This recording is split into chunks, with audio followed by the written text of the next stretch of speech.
కనుక FIs 1,40,000 crores వరకు cell చేయడం జరిగింది ఇండియన్ యాహ్! రూపీస్లో. సో ఫస్ట్ థింగ్ మన దగ్గర ఇంట్రెస్ట్ రేట్స్ని కంటిన్యూస్లీ లాస్ట్ 1 ఇయర్లో తగ్గిస్తున్నారు. అండ్ యుఎస్లో మనం చూస్తే కనుక లాస్ట్ 1 ఇయర్లో ఇంట్రెస్ట్ రేట్స్ అనేది ఎక్కువ తగ్గలేదు అక్కడ. So even bond market yield యుఎస్లో చూస్తే కనుక వాళ్ళకి క్లోజ్ టు 4 to 4.5 ఈల్డ్ వస్తుంది.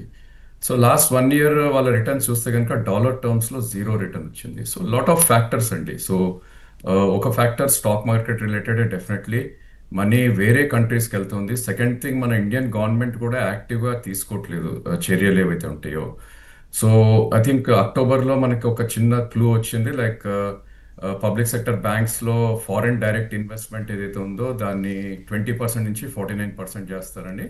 హ్మ్. అది నేను ఆర్బీఐ క్లారిఫికేషన్ ఇచ్చింది, అది. లైక్ హ్మ్. చెయ్యము ఇది అన్నట్టు. సో మేబీ అదొక రీజన్ డాలర్ పెరగటం కావచ్చు. ఇంకొన్ని పాయింట్స్ మనకు చూస్తే అండి, ఇందాక మన ప్యానలిస్ట్లో చాలా చక్కగా చెప్పారు. సో మేబీ ఒకటి రెండు వీ క్యాన్ యాడ్, ఎందుకంటే మనకి ఎక్స్పోర్ట్స్ అనేవి చాలా చాలా తగ్గాయి. ట్రేడ్ రిచ్ మీ ఏదైతే వచ్చిందో మనకి టారిఫ్స్ ఏదైతే 50% చేశారో, హ్మ్. హ్మ్. స్పెషాలిటీ కెమికల్స్ కానీ లేదంటే ఈవెన్ టెక్స్టైల్ నేమ్స్ కానీ లేకపోతే ఫార్మా కూడా, ఆఫ్ కోర్స్ ఫార్మా కొన్ని రిలేటెడ్ డ్రగ్స్కి టారిఫ్ లేకపోయినా కూడా లాట్ ఆఫ్ ఫార్మా ఎక్స్పోర్ట్స్ కూడా చాలా ఆగిపోయాయి. సో ఇంపోర్ట్స్ మాత్రం ఎక్కడ ఆగట్లేదు, బికాస్ మనం క్రూడ్ అది ఎసెన్షియల్ కాబట్టి ఎవ్రీడే ఇంపోర్ట్ చేసుకుంటుంటాం.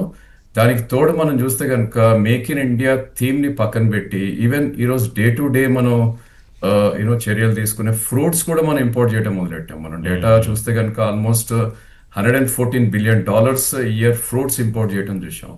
సో మనం ఎక్కడ చూసినా కూడా, ఈవెన్ మన హైదరాబాద్ రోడ్స్లోకి వెళ్ళి చూసినా కూడా తాయి జాంకాయ ఎక్కువ దొరుకుతుంది కానీ లోకల్ జాంకాయలు మనకి ఎక్కువ దొరకట్లేదు. So okay. ఇవన్నీ కూడా లాట్ ఆఫ్ ఫ్యాక్టర్స్ అండి, apart from stock market related names. ఇందాక పాపారావు గారు చెప్పినట్టు లాట్ ఆఫ్ స్టూడెంట్స్ లాస్ట్ 2 ఇయర్స్లో ఎవరైతే probably US or other countries చదువుకోవటానికి వెళ్ళారో వాళ్ళకి డెఫినెట్లీ ఈ డాలర్ ఇంప్రూవ్ అనేది, ఈ డాలర్ డిప్రిషియేట్ అయ్యేది అనేది, సారీ రూపీ డిప్రిషియేట్ అనేది చాలా చాలా ఇంపాక్ట్ అవుతుంది.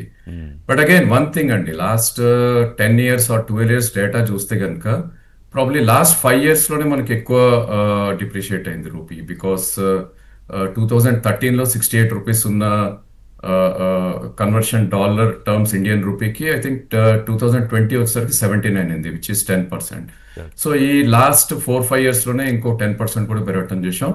సో అఫ్ కోర్స్ చాలా మంది దే టాక్ ఇక్కడ నుంచి 100 అవుతుందా లేకపోతే 3 ఫిగర్ టచ్ అవుతుందా ఇవన్నీ, బట్ అంత ఫాస్ట్గా అవ్వకపోవచ్చు, ఎందుకంటే ఆర్బీఐ ఇంటర్వెన్షన్ అనేది ఆల్వేస్ ఉంటుంది. మనం మేలో కూడా చూసాం, ఎప్పుడైతే 2025 మేలో $87-88 వెళ్ళిందో ఆర్బీఐ ఇంటర్వెన్షన్ అయ్యి ఆ డాలర్ని కొద్దిగా కూల్ చేసి ఆల్మోస్ట్ 83 దాకా కూడా తీసుకొచ్చాం. అంటే అది ఎట్లా వయా ఇప్పుడు సెంట్రల్ ఆర్బీఐ బ్యాంక్. ఇంటర్వెన్షన్‌తో యా ఎలా అండి? ఆ జోక్యం ఎలా ఉంటుంది? I think central bank through వాళ్ళు డాలర్స్ అమ్మే ప్రయత్నం చేస్తారు, ఫారెక్స్ మార్కెట్స్ త్రూ కూడా కొద్దిగా అమ్మే ప్రయత్నం చేస్తారు. ఓకే. ఎందుకంటే ఎప్పుడైతే డాలర్ చాలా చాలా హీట్ అవుతూ ఉంటుందో బేసికల్ వారి ఇంటర్వెన్షన్ ఉంటుంది. హ్మ్. అండ్ దీనికి తోడు స్పెక్యులేటర్స్ ఎవరైతే ఉంటారో వాళ్ళు they start speculating in the market. So RBI intervention వచ్చినాక డెఫినెట్లీ వాళ్ళు షార్ట్ కవరింగ్ అనేది చేసుకుంటుంటారు కాబట్టి డాలర్ కొద్దిగా కూల్ అయ్యే ఛాన్సెస్ కూడా మనకు ఉంటుంది. అఫ్ కోర్స్ అన్చార్టెడ్ జోన్లో ఉంది కాబట్టి ఎగ్జాక్ట్ ప్రైస్ ప్రెడిక్షన్ కష్టం. బట్ ప్రీవియస్ హిస్టరీ మనం చూస్తే కనుక 83 to 87 or 88 within 6 months or 8 months వెళ్ళటం చూసాం. అంటే ఒక అబౌట్ 3 to 4%. సో అదే కోవలో ఒక 4 to 5% in the next 6 months పెరిగే ఛాన్స్ ఉంది. అంటే అంటే అబౌట్ పెరగడమే తప్ప 94 తగ్గడం 95 అనేది వరకు ఏం వచ్చింది. ఆశించక్కర్లేదా? తగ్గే ఛాన్స్ కూడా ఉంటుందండి. That's what I'm telling. RBI intervention వచ్చినప్పుడు డెఫినెట్లీ డాలర్ తగ్గుతుంది. అది మేలో మనం చూసాం ఆల్రెడీ 88.5 నుంచి ఆల్మోస్ట్ 83 దాకా కూడా రావటం చూసాం. హ్మ్. బట్ ఎప్పుడైతే ఒకసారి ట్రంప్ డీల్ సైన్ అవుతుందో మన ఎక్స్పోర్ట్స్ పెరుగుతాయో అక్కడి నుంచి మనకు డాలర్ రెమిటెన్స్ వస్తుంది కాబట్టి ప్రాబ్లీ ఆ టైంలో కొద్దిగా తగ్గే ఛాన్సెస్ ఉంటుంది. ఓకే. అండ్ ఇంకో ఫ్యాక్టర్ అండి, బేసికలీ లాస్ట్ 1.5 ఇయర్లో మనం చూస్తే కనుక ఐ థింక్ మన 2 స్టేట్స్ తీసుకుంటేనే Andhra and Telangana, probably real ఎస్టేట్లో there would be lot of investment by NRI. So వాళ్ళ రెమిటెన్స్ అనేది చాలా చాలా ఇంపార్టెంట్. అది యాక్చువల్లీ ఆగిందని చెప్పాలి లాస్ట్ 1.5-2 ఇయర్స్లో. మేబీ అదొక కారణం ఈ రూపీ ఇంత డిప్రిషియేట్ అని కూడా మనం అనుకోవచ్చు. ఓకే. సో మీరు ఒక మంచి పాయింట్ చెప్పారు. సపోజ్ ఇప్పుడు తెలంగాణలో ఈ గ్లోబల్ రేజింగ్ సమ్మిట్ కూడా జరుగుతోంది. వాళ్ళే పత్రికల్లో వచ్చింది ఏంటంటే 1,00,000 కోట్ల పెట్టుబడులు, అంటే విదేశీ కంపెనీలకు సంబంధించి. అలాగే ఆంధ్రప్రదేశ్లో కూడా ఇప్పుడు అమరావతిలో కానీ విశాఖపట్నంలో కానీ విదేశీ కంపెనీలు పెట్టుబడులు కూడా పెడుతున్నాయి. కానీ అది కేవలం ఒక 2-3 రాష్ట్రాల్లో పెట్టుబడులు పెట్టడం అనేది అది హోలిస్టిక్ ఆస్పెక్ట్లో అంత పెద్ద ఇంపాక్ట్ ఏమి ఉండకపోవచ్చా? ఇంపాక్ట్ కొద్దిగా ఉంటుందండి. బేసికలీ ఏంటంటే వన్ థింగ్, వాళ్ళ ఇన్వెస్ట్మెంట్స్ ఏదైతే 1,00,00,000 ఇవన్నీ కమిట్ చేస్తారో అది ఇమీడియట్లీ రాదు మనకి డెఫినెట్ గా. So ray period of time వస్తుంది. అది మేబీ మనకి గవర్నమెంట్స్ 1,00,00,000 కమిట్ చేశారు ఫారినర్స్ అనుకుంటే కనుక నెక్స్ట్ 3-4 years లో that will convert only 10,000 or 20,000 crores. మొత్తం ఇన్వెస్ట్మెంట్ డెఫినెట్లీ రాదు. That's not so easy.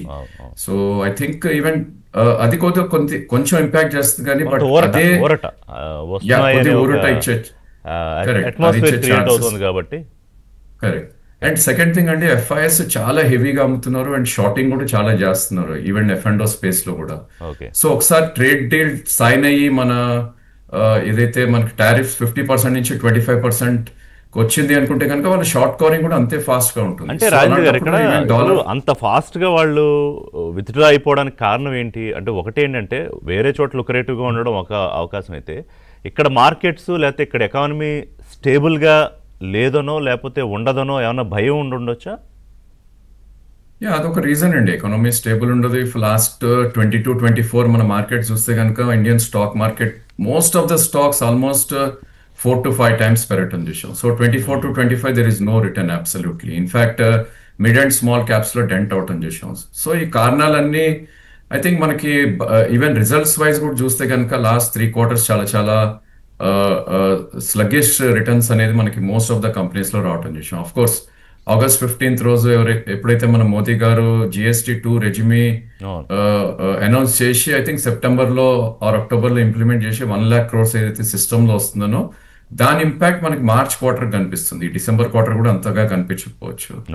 So to answer your point, definitely FIs కొంచెం స్కేరీ ఉన్నారు because of the Indian economy. Maybe ఒకసారి March లో ఎకానమీ రివర్స్ అయిందని వాళ్ళకి comfort వచ్చింది అండ్ ఫెడ్ రేట్ యుఎస్ లో కనుక వాళ్ళు తగ్గించారు అంటే కనుక అక్కడ